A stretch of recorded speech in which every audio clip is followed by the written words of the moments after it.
Сепак морам да прашам заради тоа што ситуацијата оди до таму да има големи протести, луѓето стравуваат од немири и затоа прашањата повторно ќе ги поедноставам и ќе се однесуваат точка по точка што би опфатил евентуалниот закон за јазици. Ама видете сега дали ќе опфати да речеме двојазичност на амблемите? Прашањето. Вие бевте министер за полиција. Дали нивниот знак ќе биде двојазичен? Вие сакате да водиме дебата на ниво на предпоставки. Не, на ниво на тоа што разговарате вие. Апсолутно на ниво на предпоставки ако ја водиме дебатата.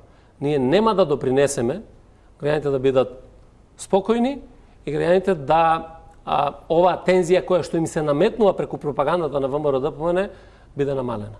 Добро, ќе преформулирам прашањето. Дали разговарате за промена на јазикот на амблемите на полицијата? Ете ќе го преформулирам. Ние разговаравме за генералните правци кои што се однесува за формирање на мнозинство во собранието. И разговаравме за сите можни аспекти кои што треба да ги отвориме и детално разработиме од моментот на добивањето на мандатот.